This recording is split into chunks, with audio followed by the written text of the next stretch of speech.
میں نے ہانپتے ہوئے کہا اور تکلیف کے باوجود اپنا پیر چھڑا کے دروازے کی طرف بڑھنے کی جدوجہد جاری رکھی۔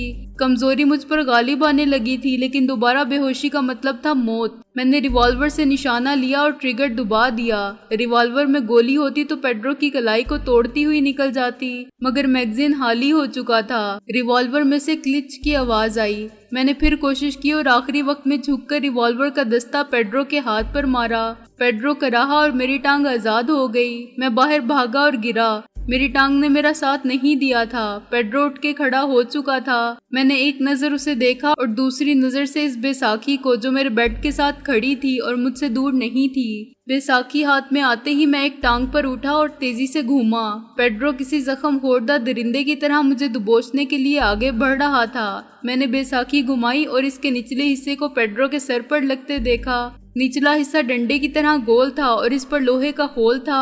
پیڈرو نے اپنا سر پیچھے ہٹا کے بچنا چاہا تھا، لیکن اس کا اندازہ غلط ہو گیا۔ بیساکھی اس کے سر کو چھوتی ہوئی گزر گئی۔ اگر وہ پوری طرح ہوش میں ہوتا تو اس معمولی ضرب کو جھیل جاتا۔ بیساکھی لگتے ہی وہ نیچے گرا۔ وہ بے ہوش نہیں ہوا تھا لیکن چکرا گیا تھا۔ میں دروازے کی طرف لپکا جو پیڈرو نے اندر آتے وقت کھلا چھوڑ دیا تھا۔ چابی باہر ہی لگی رہ گئی تھی۔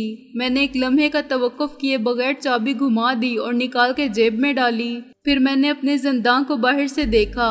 میں ایک زینے کے مقابل کھڑا تھا۔ دائیں بائیں کچھ بھی نہیں تھا جس سے یہ نتیجہ حاصل کیا جا سکتا تھا کہ وہ کمرہ جہاں میں قید تھا، جہاں اب سیمسن کی لاش کے علاوہ پیڈرو پڑا رہ گیا تھا، کسی مکان میں سب سے اوپر والی منزل پر بنا ہوا واحد کمرہ تھا۔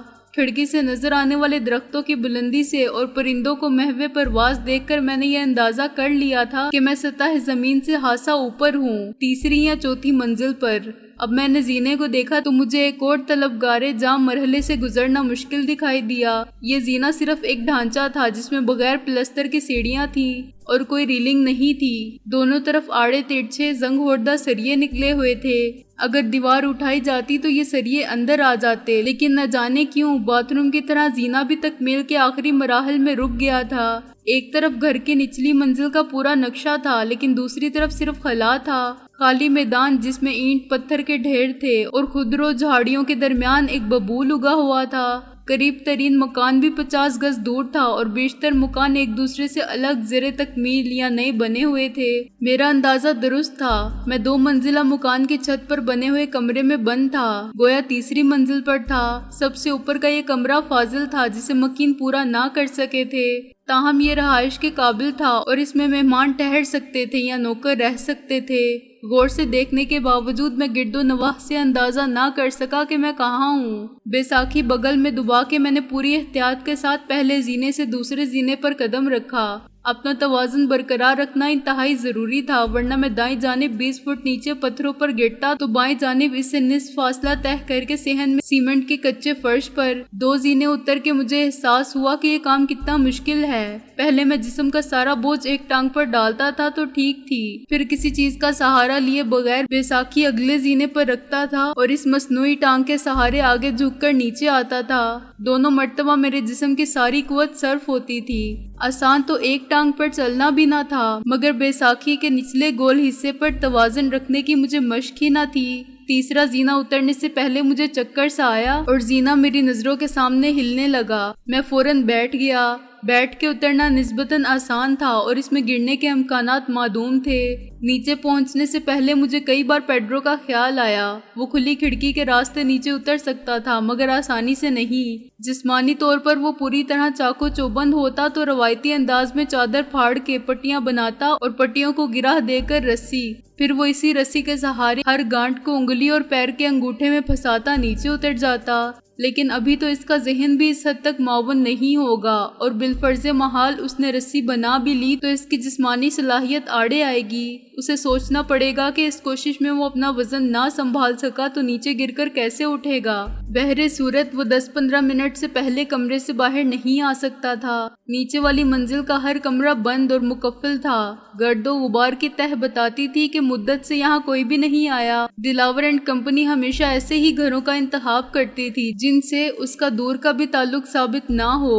ہر آبادی میں ایسے گھر مل ہی جاتے ہیں جن کے مالک دوسرے شہر یا دوسرے ملک میں ہوں، مر چکے ہوں اور گھر لاوارث رہ گئے ہوں، یا آسیب زدہ مشہور ہو گئے ہوں اور کوئی ان میں رہنے کے لیے نہ آتا ہو۔ دلاور اور رزق کی ہواری تو ایسے گھر تلاش کر کے نظر میں رکھتے ہوں گے جو ان کے کام آئے لیکن ان کا سراغ نہ دیں۔ ماضی میں ایسا کئی بار ہو چکا تھا۔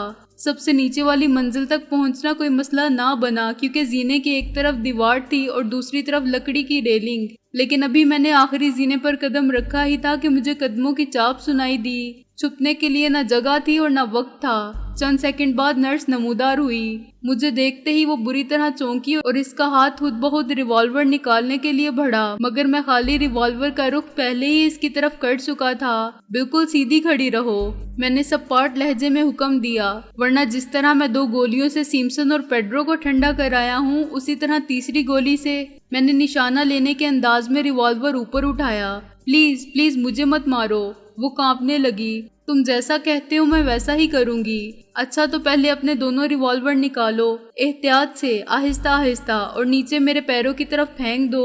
میں نے کہا، یہ مت بھولنا کہ مجھے صرف ٹریگر دبانا ہے، ذرا سی غلط حرکت کا شبہ بھی ہوا تو میں سوچوں گا نہیں۔ اس نے اقرار میں سر ہلایا اور ایک جیب سے ریوالور نکال کر میری طرف سرکا دیا۔ میں نے جھک کر اسے اٹھایا اور جیب میں رکھ لیا۔ اب دوسرا، جس سے تم نے مجھے گینڈا سمجھ کر بے ہوشی کا انجیکشن دیا تھا، میں نے کہا، اور اس وقت مجھ سے ایک غلطی ہو گئی۔ میں نے اپنا خالی ریوالور رکھ کے جیب سے نرس کا دیا ہوا ریوالور نکال لیا۔ اس کا رد عمل انتہائی غیر متوقع تھا۔ نرس نے بڑی پھرتی سے دوسرا ریوالور نکالا اور پیچھے ہٹ کر میرا نشانہ لیتے ہی فائر کر دیا۔ میں اسے گولی مار سکتا تھا لیکن میری خواہش یہ تھی کہ اس پیشہ ور قاتلہ کو زندہ گرفتار کروں اور اسے وہ سب پوچھ لوں جو مجھے معلوم نہیں تھا۔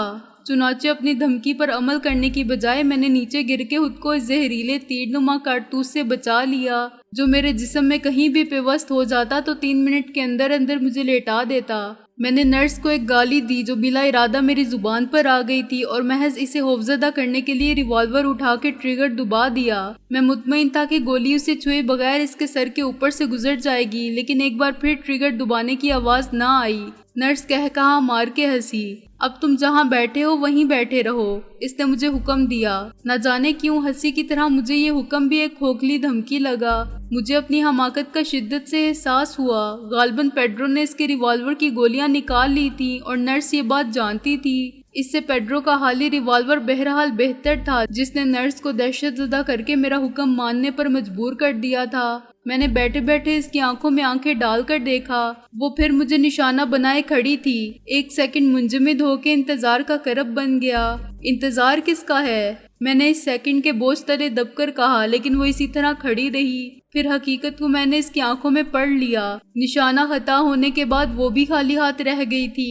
یہ ریوالور بے مصرف ہو گیا تھا، شاید دوسری بار چلانے کے لیے اسے پھر لوڈ کرنا پڑتا تھا۔ نرس کی ہنسی ایک بے جان مسکراہٹ میں ڈھل کے غائب ہو گئی۔ میں آہستہ آہستہ اٹھا اور بے ساکھی لے کر کھڑا ہو گیا۔ اب ہم دونوں کے ہاتھوں میں بے مصرف کھلونے ہیں، میں نے معنی اس مسکراہٹ کے ساتھ کہا۔ عملاً ہم دونوں خالی ہاتھ ہیں۔ میری ایک ٹانگ اور ایک ہاتھ پوری طرح کارآمد نہیں، لیکن میرے پاس یہ اضافی ہتھیار ہے، میں نے بے ساکھی اٹھا کے کہا۔ اس کے علاوہ جیسے مرا ہاتھی 1.25 لاکھ کا ہوتا ہے ویسے ہی آدھا مرد پوری عورت کے مقابلے میں بھاری پڑتا ہے۔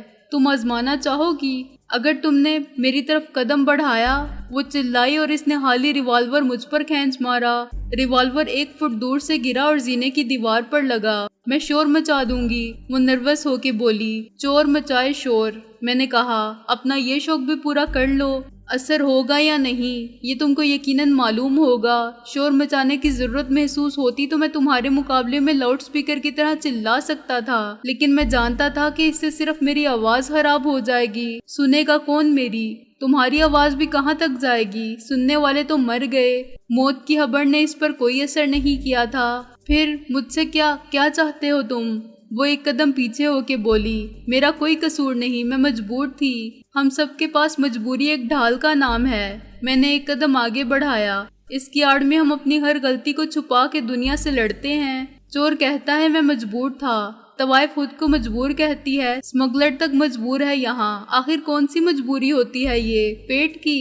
پیٹ بھر روٹی تو شرافت اور عزت سے بھی مل جاتی ہے۔ مجبوری ہوتی ہے ہوس زر کی، اس دولت کی جس سے تن آسانی اور عیاشی کے اسباب پیدا ہوتے ہیں۔ جیسے جیسے میں آگے بڑھتا گیا وہ پیچھے ہٹتی گئی، یہاں تک کہ وہ ایک دیوار سے جا لگی اور اس کے لیے مزید مراجعت ممکن نہ رہی۔ میرے اور اس کے درمیان 3 فٹ کا فاصلہ رہ گیا۔ میرے پاس وقت کم ہے، اسی لیے میں تمہاری مجبوری کی کہانی سننے نہیں بیٹھ سکتا۔ میں نے کہا، مجھے اسلحہ چاہیے، ریوالور کی دونوں قسم کی گولیاں جو تم استعمال کرتی رہی ہو۔ میرے پاس کچھ نہیں ہے اب، وہ بولی۔ تمہاری وجہ سے انہوں نے سب کچھ چھین لیا۔ میری وجہ سے؟ خوب، گویا وہ غلطی میری تھی جس کی وجہ سے تم نے مجھ پر گولی چلائی تھی۔ میں نے طنز سے کہا، تم کو یقین نہیں تو میری تلاشی لے کر دیکھ لو، وہ بولی۔ ابھی کچھ دیر پہلے ہی اس نے ریوالور سے گولیاں نکالی ہوں گی۔ بے ہوش کرنے والی گولی میرے پاس ایک ہی رہتی تھی۔ افسوس یہ ہے کہ تم جیسی عورت پر یقین نہیں کر سکتا۔ میں نے کہا، تمہیں علم تھا کہ ریوالور خالی ہے؟ ہاں، ابھی ہوش میں آنے کے بعد میں نے اسے قتل کرنے کی کوشش کی تھی، وہ بولی۔ اس نے مجھے قابو کر کے ریوالور چھین لیا اور گولیاں باہر پھینک دیں۔